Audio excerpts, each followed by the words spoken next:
Here is my secret.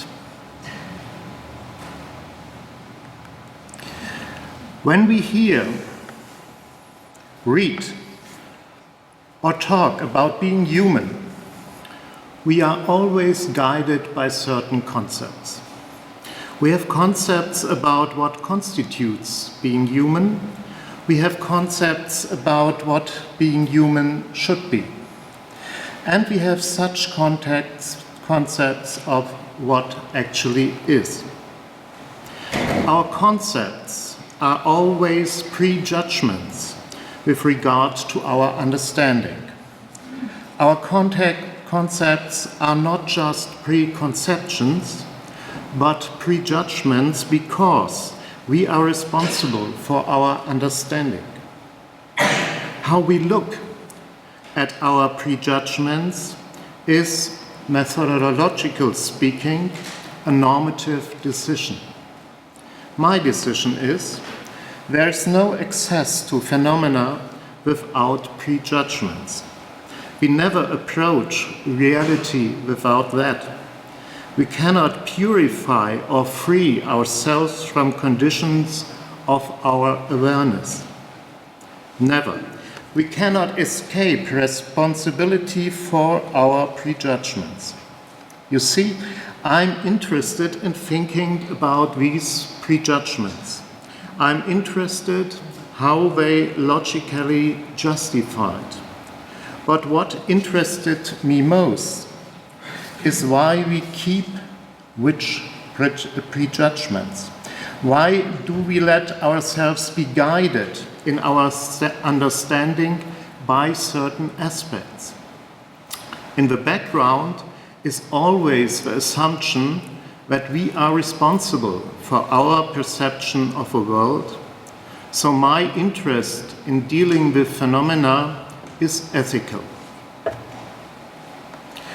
Particularly with regard to the relationship between mood and emotion, the following applies. The doctrine of understanding phenomena is the anthropological basis of ethics, and at the same time, the ethical question of a free responsibility of the individual is the basis for all understanding.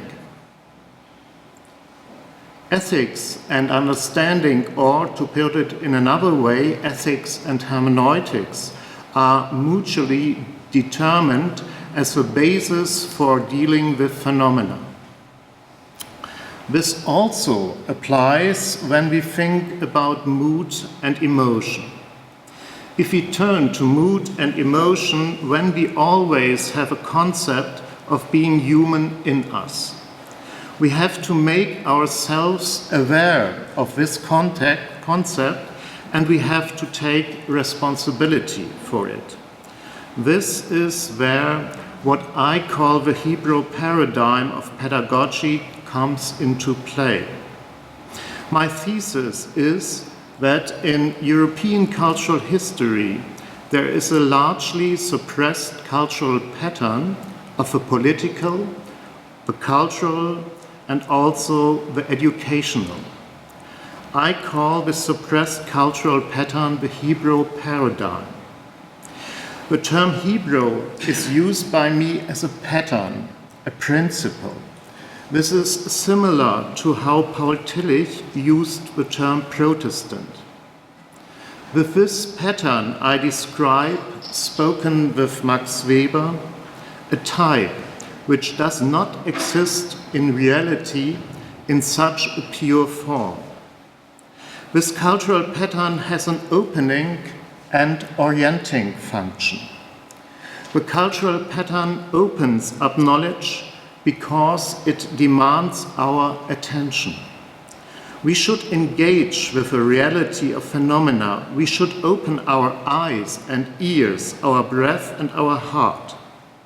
The cultural pattern also has an orienting function because it predetermines the content of our approach to phenomena. In a certain way, the cultural pattern gives us prejudgments as to to how we can see the world. The cultural patterns give us prejudgments as to how we should see the world. We always live with this double function of cultural patterns. This approach to cultural patterns is similar to the philosophy of Wilhelm Schaap, student of Edmund Husserl. Schaap has emphasized that we are involved in histories, stories, as contemporary memories. Our lives and our perception of reality are shaped by these histories. If we were to talk about our cultural patterns today, motives such as capitalism, consumption, colonialism, and post-colonialism would come into discussion. But that's not our theme. Let us look at the phenomenological perspectives from the Hebrew paradigm. The frame of reference from the Hebrew paradigm is the Hebrew Bible, and in particular the 5 books of Moses. This paradigm is a possible concept of being human, a possible prejudgment, a possible choice of looking at the reality. This Hebrew paradigm opposes the traditional narrative that the development of Europe is based primarily or even exclusively on the reception of ancient Greek and Roman culture.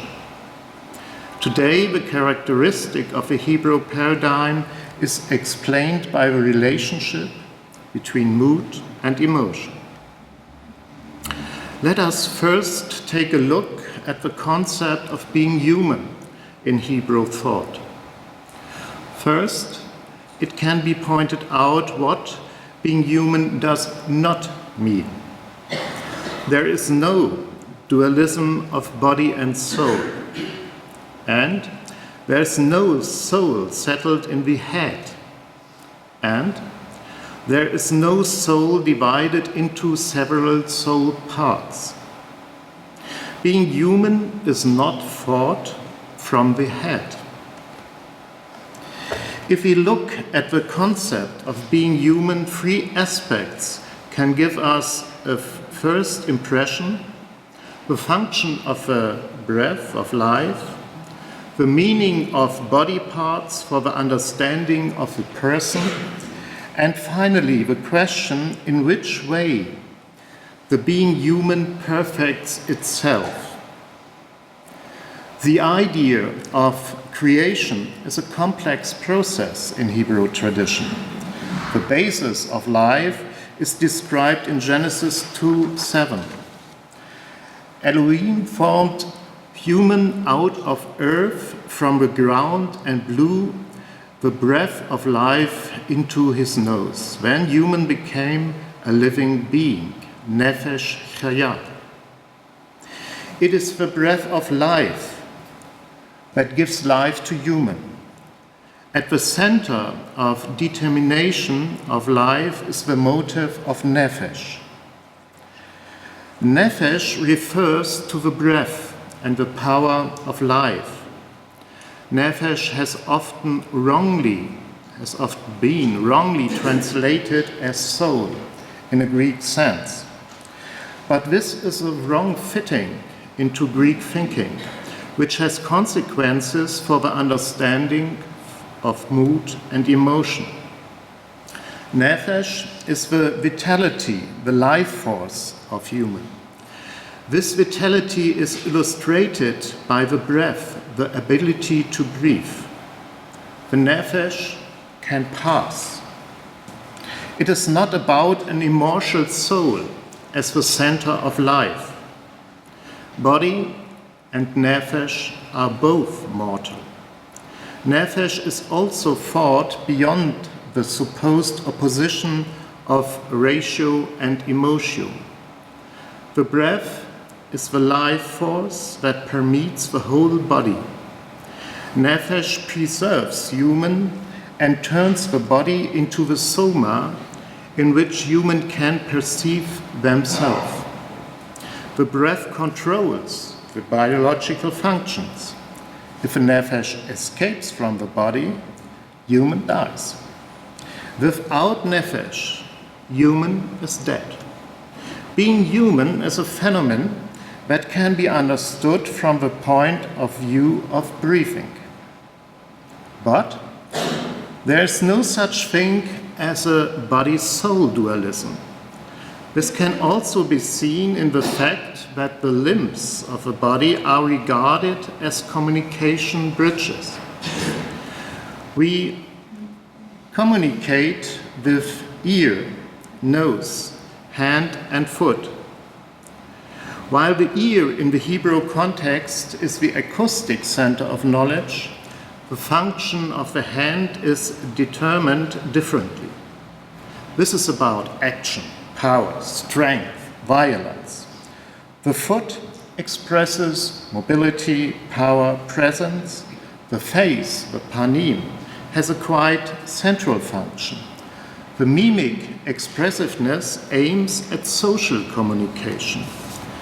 The eye stands for attention and visual cognition. The head as the whole represents the whole individual, his rank and status.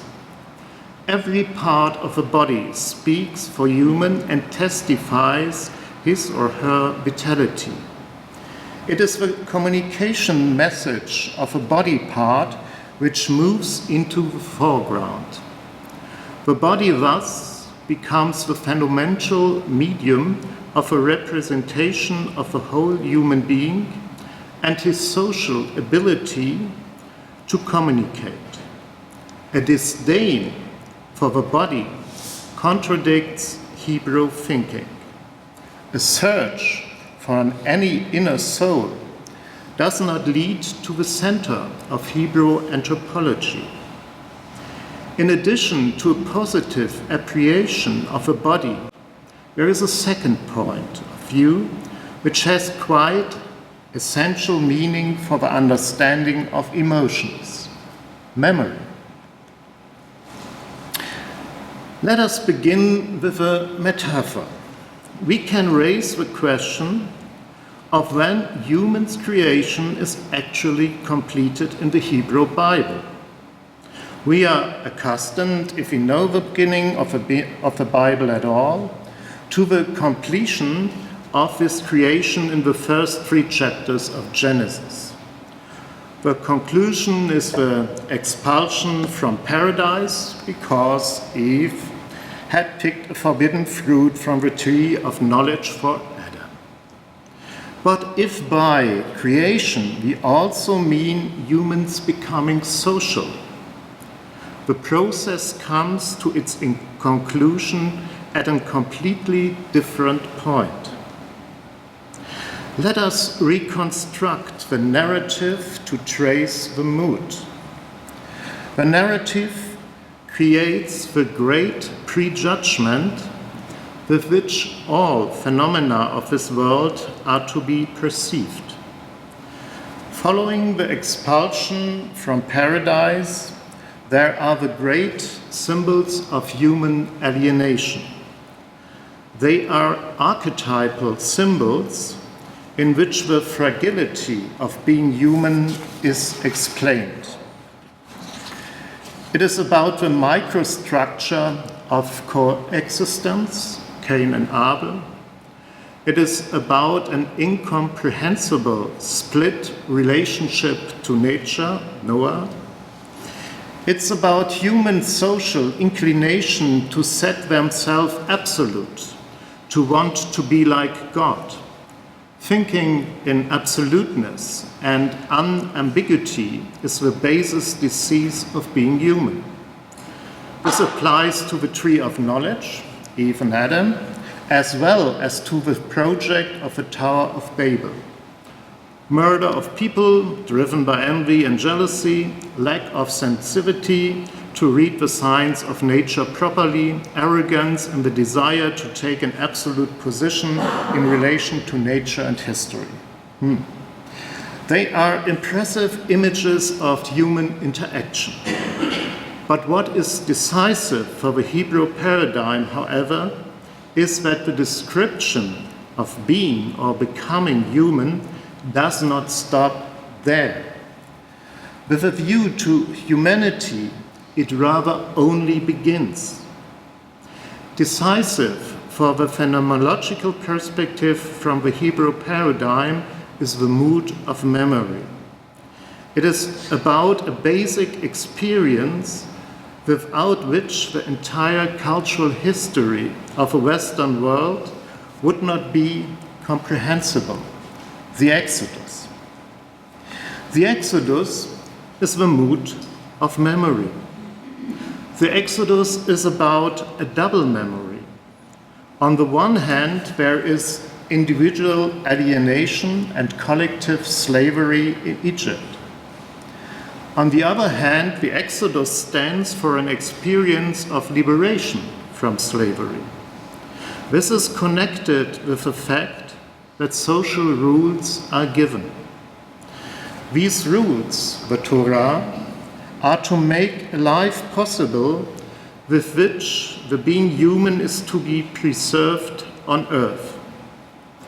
All this cannot be understood without learning and education, because from generation to generation it is about the great challenge to keep alive the experience of enslavement and oppression on the one hand, and hope and liberation on the other hand.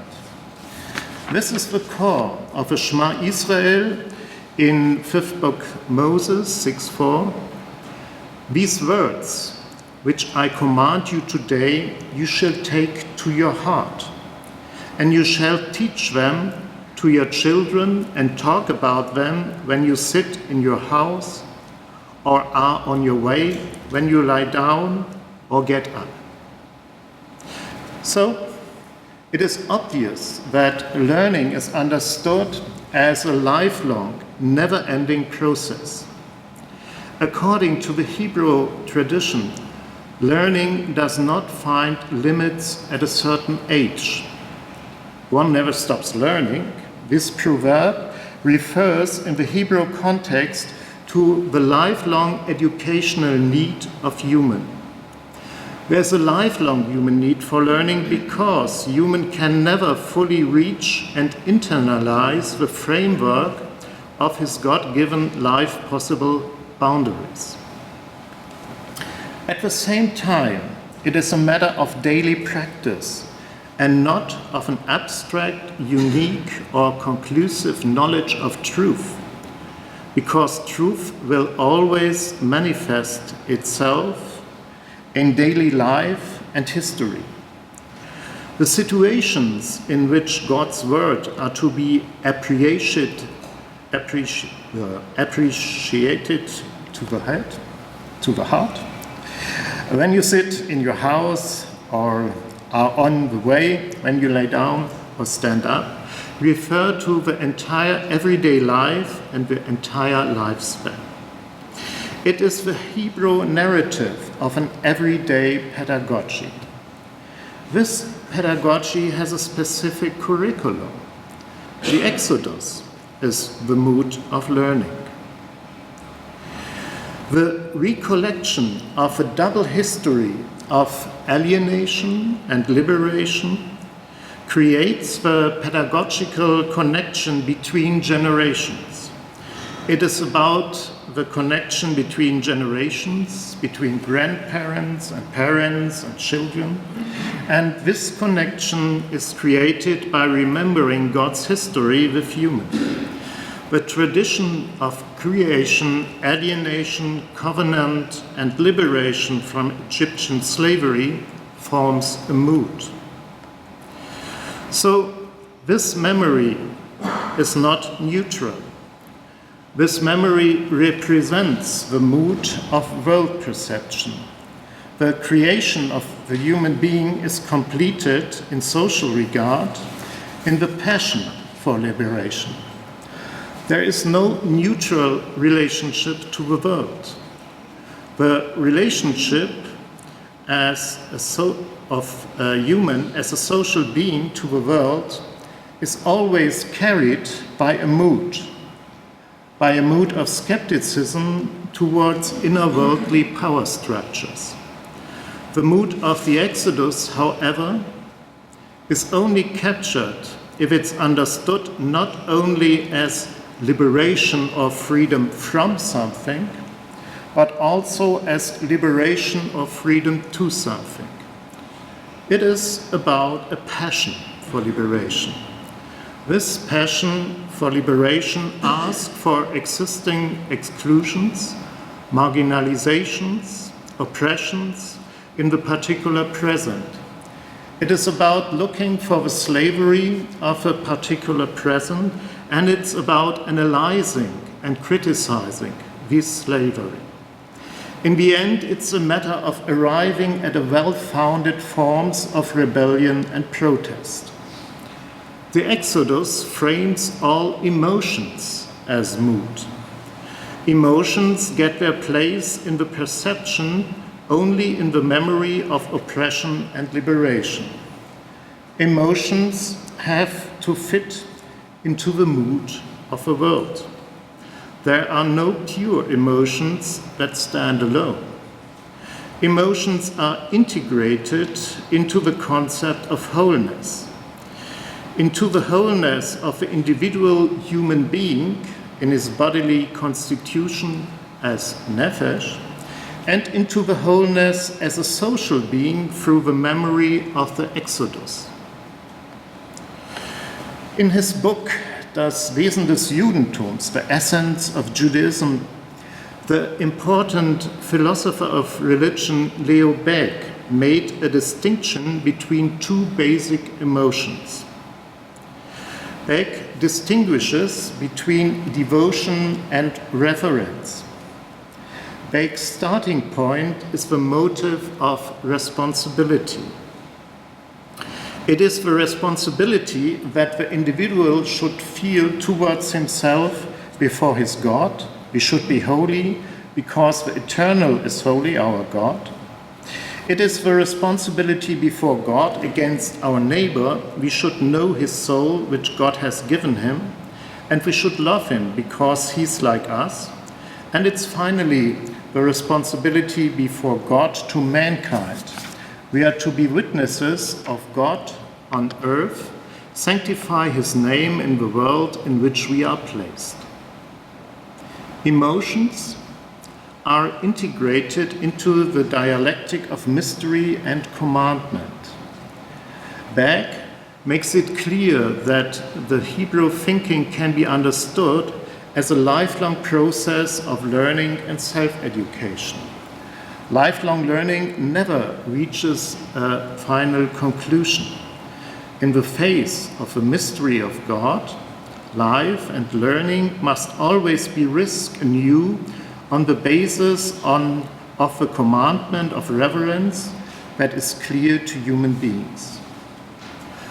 From this interpretation of human as a systemic whole, from the mood of memory, and from the passion for liberation, it follows that human is always on the way. On this path, he or she can learn and must learn, in reference to the Exodus.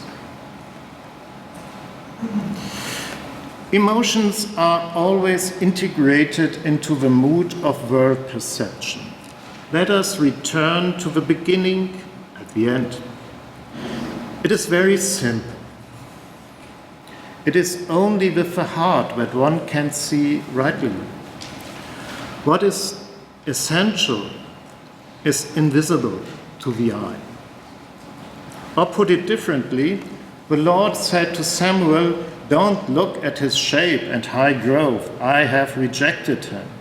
For it is not as a man sees it. A man sees what is before his eyes, but the Lord looks at his heart."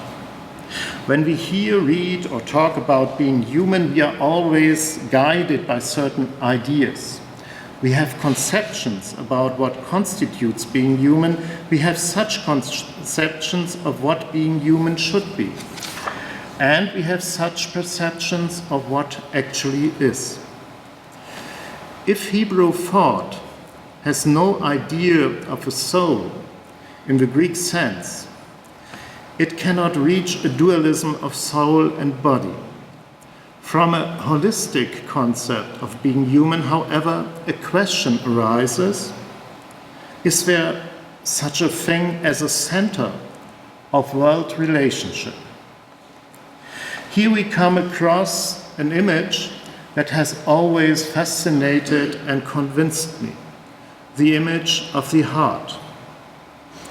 The heart is similar to the life principle of the nephesh, an organ of relationship. In the systemic whole of the body, the heart becomes recognizable as a kind of center from which a certain path starts. The concept of heart constitutes the person. The concept of heart refers to the fact that rational and emotional perception are intertwined in every turn towards the world. The heart can learn, the heart can hear, the heart can speak. The ability of human to learn, however, is based on the fact that human has a hearing heart as the seat of reason. The Hebrew image of the hearing heart describes a front against which the Hebrew tradition distinguishes itself. It is about the answer to the question in which ways and in which contexts a person comes to truth about himself, about God, and about the world. The answer is: human does not attain truth first and foremost through the capacity for thought of a reason settled in his soul. He arrives at truth with a hearing and seeing heart. Metaphorically speaking, human does not think with his head, but with his heart. In the heart, however, thinking is always integrated into a mood, the mood of exodus. The concrete emotions that guide thinking are also connected with it. The emotions are connected with a heavy or a light heart, with a happy or a sad heart. Human is not autonomous. Human is referred back to the experience of exodus. In all this, it must always be stressed that according to the Hebrew tradition, education is never directed against human reason as such. The image of a hearing heart describes the center of human in which the seat of reason is located. In his anthropology of the Old Testament, Hans Walter Wolf has worked out the far-reaching meaning of the speech of the heart. Wolf writes, "In Hebrew tradition, the heart is understood above all as the center of the aware living human being. The decisive characteristic is that the heart is sufficient for reason and especially for hearing the word of God." So it is the image of a heartly reason. This heartly reason is to guide the perception of all phenomena. If we summarize the line of thought once again, thinking with the heart is an expression of a relationship between mood and emotion. The heart, as the seat of reason, is at the same time, spoken with Max Horkheimer, the basis for the critique of an instrumentally understood reason. The heart always contains a critical reason, critical under the conditions of exodus. The heart carries the mood of alienation, slavery, and liberation. The heart thus expresses thinking in emotions. The formula of a request for a wise heart refers to the fact that thinking with the heart is always connected with a mood of memory on the one hand, and the passion for liberation on the other. The heart, as the basis of wisdom, indicates that we cannot separate our emotions from thinking, speaking, and acting. Otherwise, we would negate ourselves in our being human. To what extent this expression of the understanding of being in the Hebrew paradigm is still worth considering today, must each decide for him or herself. The basic figure, not being able to separate thinking from mood on the one hand and emotion on the other, has the fascination of its own realism. Last but not least, this figure of thought is a basis for a certain engagement with phenomena. Metaphorical speaking, the description of phenomena counts on alienation and oppression. And the description of phenomena aims at the everyday exodus. We are responsible for all this with our hearts. That's the Hebrew narrative. Well, men have forgotten this truth, said the fox. But you must not forget it. You become responsible forever for what you have tamed.